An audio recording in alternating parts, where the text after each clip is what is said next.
Cresol Theatre of Idols is a blood-fueled survival horror FPS where you play as a fanatical religious zealot fighting through a Spanish island overrun with murderous statues, all for the glory of your divine god as you unravel the mystery behind a war between two cults. Yes, kind of like Bioshock meets Resident Evil Village, and it's easily one of the most unique games I've played in recent memory, at a time too when we're getting flush with quality indie survival horror titles. And it's also something that way more people need to know about because nowhere nearly enough people are aware of it or even playing it. And in fact, even the people who bought it seemingly aren't playing it either, with not even 10% of owners having beaten it and not even a quarter getting past the first chapter. Either way though, I'm here to change that. And I'm going to say that if you're into FPS games and horror, well, this is one you're probably not going to want to miss. No doubt about it. Let's find out why that is, shall we? I was going to be quick. I'll enjoy watching you suffer. Right on. Before I get too far into the video though, let's take a moment to talk about today's sponsor, Redmagic, and their all-new Redmagic 11 Air. With its ultra-slim body, transparent back, and RGB lighting, creating an instantly recognizable gaming vibe that feels premium and looks aggressive. Might be the latest model and have all the new features, but that doesn't mean that its classic slim profile isn't also retained. Powered by the Snapdragon 8 Elite with up to 16GB of RAM and 512GB of storage space, all tuned for gaming and high performance. The new and upgraded fan keeps temperatures low and stable throughout long and intense play sessions, and with a 1.5K resolution, 144Hz refresh rate, it all delivers ultra smooth visuals, as well as having instant touchscreen response. You got a 7000 mAh battery as well, giving you up to 31 hours of usage, paired with fast charging, allowing for all-day gaming. Now, I've been able to play around with a few of these in the past, and the thing that's always impressed me about them is just how easy they are to get up and running. I mean, within minutes of logging in and having a game downloaded, you're right into playing, and the next thing you know, you've sunk a couple of hours into it. I've actually been travelling a fair bit lately for work, doing a bunch of short trips here and there, and having the ease of a smaller device I can just throw in my backpack and whip out whenever I want to has been really handy, as opposed to having to lug my laptop around and worry about making sure it doesn't get damaged. So to check out the Redmagic 11 Air for yourself, be sure to click on the link in the video description, and once again, thanks to these guys for sponsoring this video. Right, so Cresol takes place on the fictional island of Tormentosa, which is this sort of religious utopia built by a bunch of people who worshipped the sun, a divine god that's now created a legion of devout followers, who've all flocked to this island and turned it into their own version of paradise, disconnected from the rest of the world where they could live out their lives in blissful harmony. Only thing is, there's been some kind of a civil war between the people who worship the sun and then the people who worship the sea, with the sea being this benevolent god that's behind this violent uprising. Too much trust in a god too cowardly to fight his own battles. The sea was angry that day, my friends. You're playing as a fanatical soldier named Gabriel, sent there by the sun to find out what's happened and try to set things right. Now I remember. Because for some reason, all of these religious statues have now come to life and started killing everyone on the island, with a few followers banded together at the fairgrounds barricaded away. And it all does feel very similar to Rapture in Bioshock, with you coming across the crumbled remains of this once prosperous city, with the whole thing broken down into different districts and the entire place feeling like everyone's just gotten up and left. Vehicles are often parked in the middle of the street, houses are still full of belongings, and go into somewhere like a fish store and there'll be a fish on a chopping block with a knife through it, as if someone was halfway through cutting the thing up.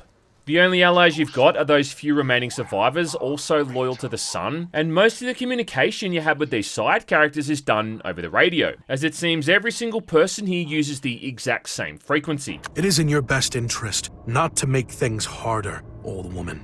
You also get these ghostly visions showing past events, like the memories you'd see in Bioshock and System Shock 2. Which often works in giving you crucial information, but then also just helping with the world building, painting a better picture of how things have declined. I just need to keep going.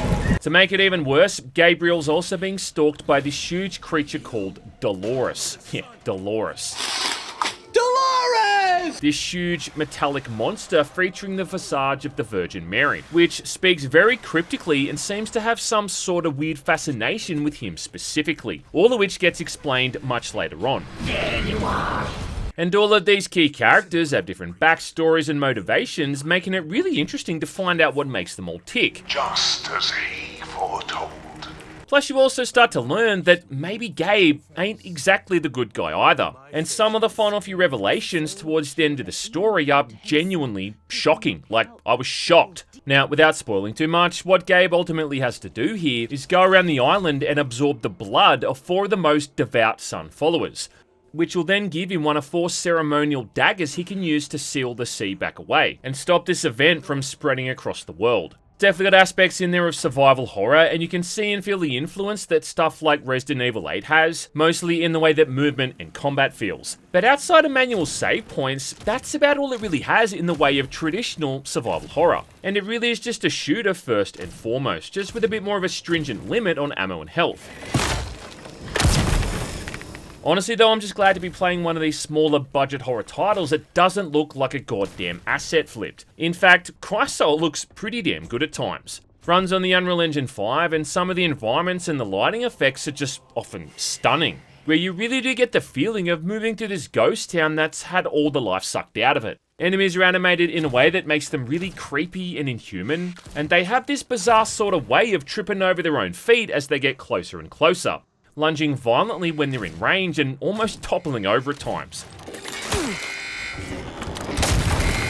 The imagery to some of these enemy types is really off-putting too, like seeing a very Neptune or Poseidon looking statue with scales on its arms and legs, a spiked crown, and then its face chipped away showing the wood beneath it. There's statues with bulls for heads leaning toward the more pagan and ritualistic side to the cults, along with these more childlike variants, really twisting the image of innocence into this hostile enemy force. It is worth mentioning though that the game is capped at 60 FPS, and also that the max FOV is only 90, which simply isn't high enough on both counts, and does make the whole thing feel kinda clunky at times.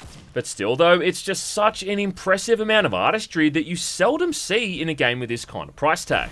You can't run forever. It is a bit of a shame as well though that the tension is just so often ruined, simply because Gabe talks way too much for his own good. I have a bad feeling about this. And it does kind of seem like the people who wrote this took classes in dialogue at the AAA gaming school, because he really does often say things just for the sake of saying something. The path is blocked. We'll have to find another way around. No shit. Early on, he'll outright give you the solution to a puzzle, which is thankfully something that doesn't become a recurring trend. I will need to cut the power if I want to get any closer. And the first time you encounter Dolores, he loudly mentions how we should just run away and not try to fight it, as if like we the player wouldn't know that already. There's no point in fighting. Better to hide. Oh, obviously. It's like, yeah dude, no shit, the giant metal monster that looks like something out of someone's worst nightmare and has no visible weak spot can't be killed. I get it. There you are. Even as something as simple as just when sharpening his knife, like he's always gonna have to end it with a comment or a remark. Sharper than ever. Like they're treating the player as some kind of brain-fried zoomer that needs constant stimulation to hold their attention. Nothing cuts deeper than the will of the sun. There was even this video I saw on Twitter like a while back when someone added this kind of AAA dialogue into a Mario game. Okay, Mario. Time to party. And this is exactly what that feels like here. Back to the city. Where would those mermaids be hiding? Who you talking to? I don't know, maybe in some way it's supposed to be part of his whole coping mechanism, considering early on here the dude is flat out murdered by one of these statues, swiftly brought back to life by the sun, and then given that ability to imbue weapons with the power of his own blood. Yes, my lord! Grant me your power! And yeah, like that kind of thing would definitely mess me up. I'd absolutely not be playing with a full deck of cards from that point on. Yeah, and I guess I should probably start talking about the combat in this game, which really is kind of awesome. Because what Gabe's doing here is essentially offering up his blood to the sun, which then powers up his weapons and allows him to kill all these creatures. The first weapon you get is a pistol, which is pretty self-explanatory, doing relatively low damage, but then having a decent firing rate and a large magazine size. It's surprisingly accurate too, and if you hold your aim steady for a second or so before firing, then it becomes pinpoint. The second one you get not too long after that is then the double-barreled shotgun. Yeah, certified hood classic, which is noticeably more powerful than the pistol, but uses up a whole lot more blood per shot. It is kind of worth it though, considering a single blast at close range is usually going to kill the standard enemies in a single hit. It's not for a fair while after that until you get the sniper rifle, which is easily the most effective weapon in the game, simply because it does a super high amount of damage, and the inclusion of that scope means you can hit enemies from pretty much any distance. And then a few hours after that, you're going to find the submachine gun, which is also pretty good, but it does show up pretty late into the campaign, to the point that you don't really get to play around with it as much as you would want to.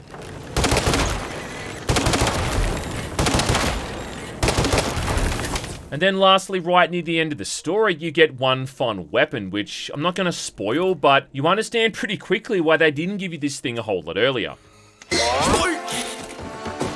Then there's what's probably the most important weapon and mechanic in the game, and that's with the knife and parrying.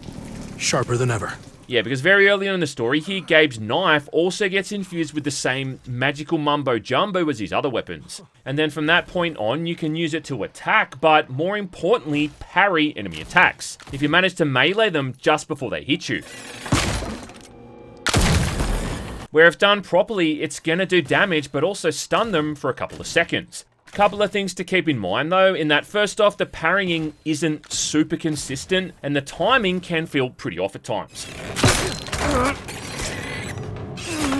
Also, if enemies are near doors or walls, then there's almost always some kind of bullshit where they can just clip right through it and still hit you. The other thing is that the knife has durability, and when that durability is gone, about the only thing that it's going to be good for is buttering up a nice piece of toast. Because, I don't know, I guess someone played the RE4 remake and wanted to incorporate that same kind of system into their own game. This means you're going to need to maintain it by using knife sharpening stations found around the city, which in the game are these makeshift motorbikes. To use these though, you first need to find motorcycle fuel, and then obviously one of these motorcycles. And these can often be few and far between, especially early on in the campaign. And then consider that the knife can only parry about 4 or 5 hits early on there before it's drained, making it a very undercooked feature in these opening hours of the game, and pretty much forcing the player to make it one of the first priorities when upgrading your gear. And I get that all of this ain't exactly sounding like the most unique lineup of guns. I mean, yeah, like a pistol, a shotgun, and parrying with a knife. But what makes it so cool is how you reload all of these, working on this whole premise of using your blood as an ammo source. Because you're quite literally bleeding yourself dry to reload your guns here. With the pistol, for instance, you can see all these little jagged edges on the handle, which then siphon his blood directly into the magazine. For the shotgun, he'll just shove his palm into these spikes coming out of the barrels, and with the sniper rifle, it's an even bigger spike poking out the side of the bolt handle.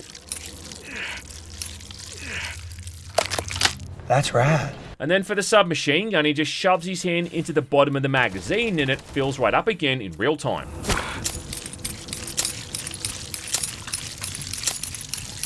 Just a super cool concept, and I genuinely can't think of any other game that's ever done something like this before. The catch to all of this is that your blood is also the same as your health. So the more damage you take, the less blood you've got to theoretically fire your weapons. And then the bigger and the better weapons, like the shotgun and the rifle, obviously are going to consume more blood, making it this constant struggle of deciding whether or not it's worth sacrificing more blood to swiftly deal with some enemies, or trying to hold out and use something weaker like the pistol. All of which is just classic resource management. Yeah, the cornerstone of, good, dare I say it, survival horror. The main way you get your blood back is by injecting yourself with these plasma syringes, which again seems very Bioshocky, like how you jab yourself up with an Eve or a health syringe in one of those games.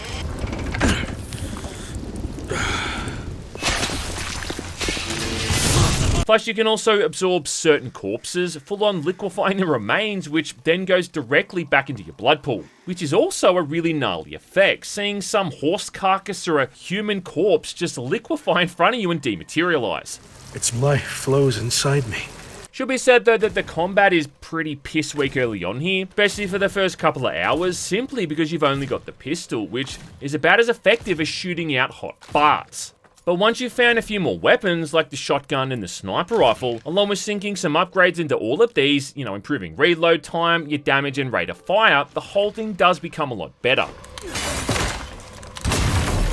Yeah, see, like you're always on the lookout for silver coins throughout the city, which you can then spend at this very Resident Evil inspired merchant to upgrade all of your gear. Oh, really?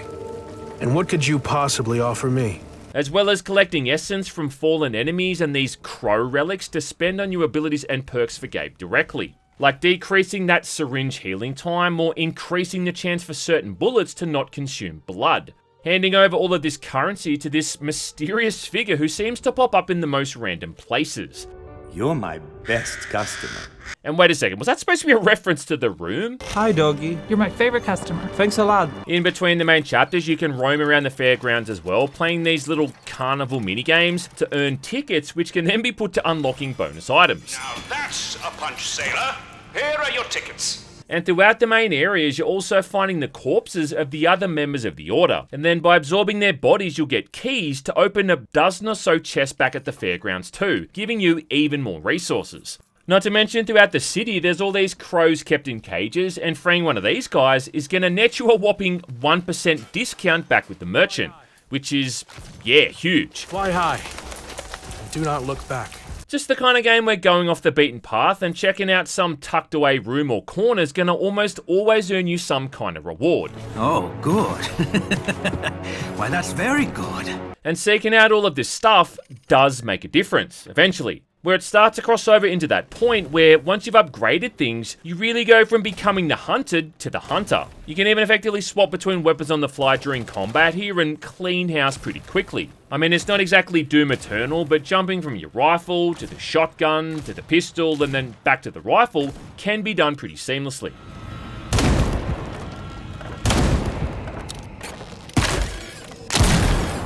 Yes, I like that. As for the enemy variety, well, you're pretty much going to only be fighting the same 2 or 3 looking statues over and over, with the game occasionally trying to mix things up where it often has mixed results.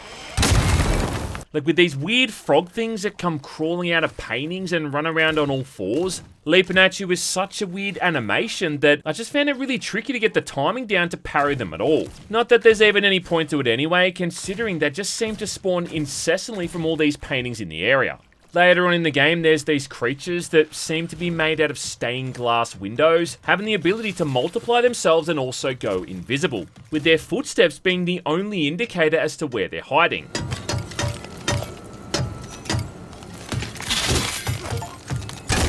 And if there is some kind of trick to beating these things as well, then I wasn't able to find it. And I just found them a royal pain in the piss hole every single time. Especially because you're often fighting them in these cramped areas, which are about the size of a bee's butthole. When they're killed as well, they'll explode, doing massive AoE damage. But if nothing else, that is at least able to damage other enemies. But I think the most annoying enemies by far here are the statues that just hang back somewhere shooting at you with flaming crossbows. And they're almost always going to be thrown in when you're trying to deal with enemies on the ground. A couple of times when I got hit by them, I wasn't even aware I was visible.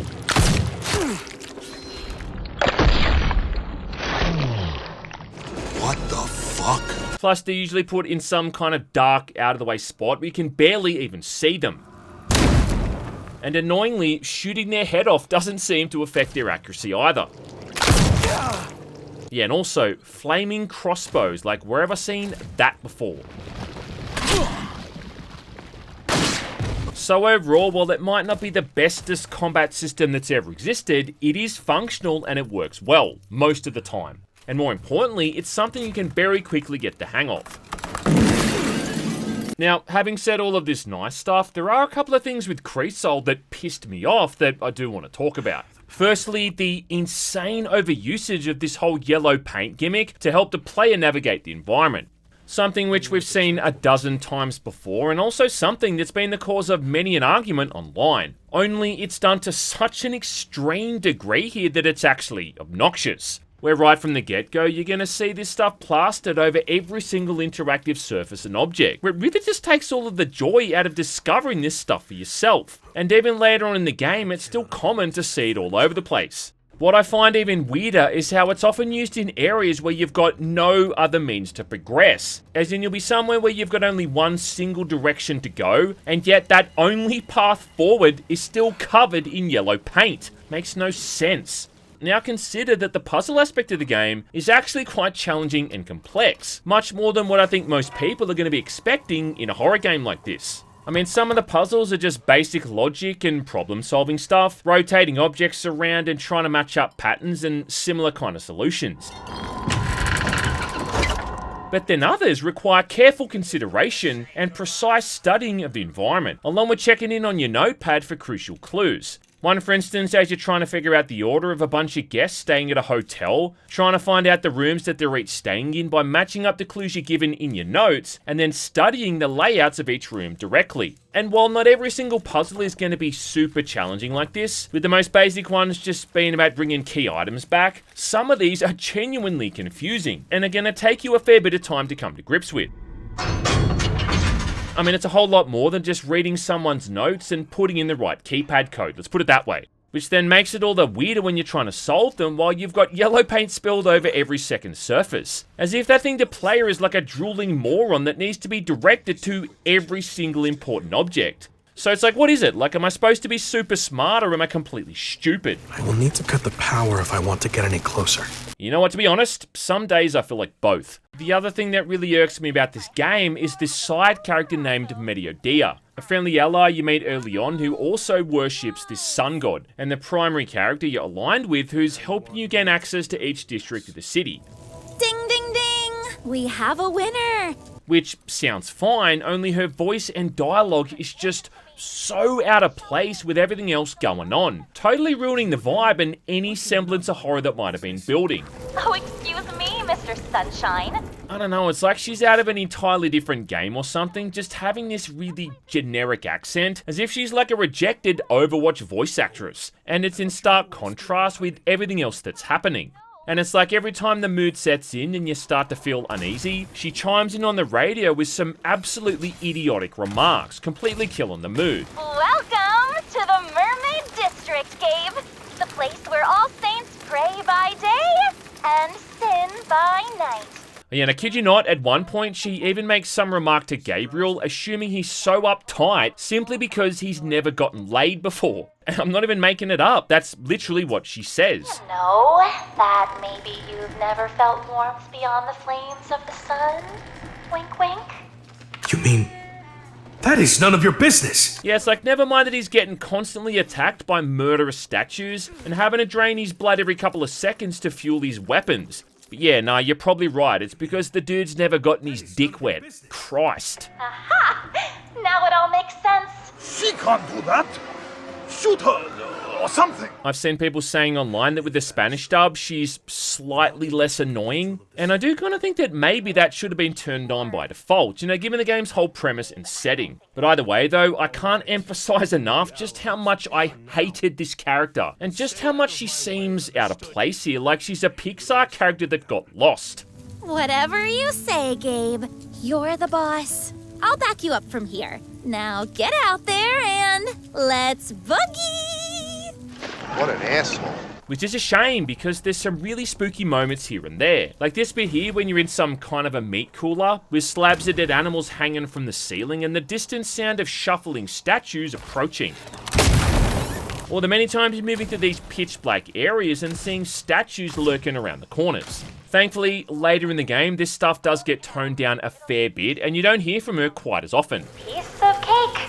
But I still can't help but see her character sticking out like a sore thumb. A giant, throbbing, obnoxious sore thumb wearing a stupid hat and having a dumb grin on its face. Bravo! Round of applause. The good news though is that almost everything else on offer here is pretty damn good. And I'm also glad that this isn't the kind of game that feels like it's dragging its feet, with you moving through the campaign pretty quickly. I've noticed there's often a tendency for some of these horror games to outstay their welcome, but I feel like Cresol doesn't suffer from that for the most part. The city's broken up primarily into those three areas which serve as each of the main chapters, with this Mermaid District being the first, where you need to find a character called Herminia and absorb her to get the first dagger. Spina, stop right there!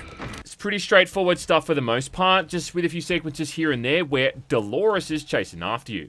whereby all you can do is just hang back in a building or hide under something until she turns away. Then try to sneak past her before she notices you. You can't hide forever. Can be kind of tedious simply because she can hear you from the other side of the planet, making running an absolute no-no. The second chapter's in the Ram District, which is a bunch of different factories where you're trying to track down the second cultist, with a sequence early on here avoiding a sniper to try to mix things up. Where do you think you're going? This entire chapter is about accessing different sections of the factory, utilizing various keys, along with completing this little switchboard minigame as you move through each area bit by bit. Gate B open. Have to move. Also introducing a new enemy type with these cherub things that hang back and shoot at you, which also leads me to believe that someone on the dev team played Doom 3. Plus, it also introduces statues running around holding a stick of dynamite, and yeah, I can't think of where I've seen that before either.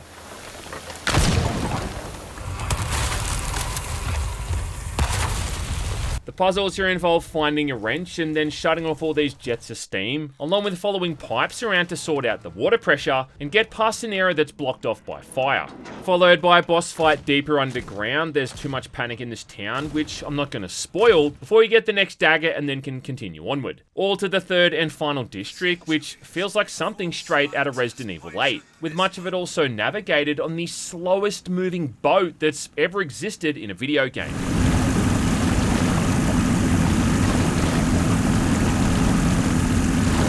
Then after that, it's all back to the cathedral from the prologue for a couple of final showdowns, coming in at around the 12 or so hour mark all up.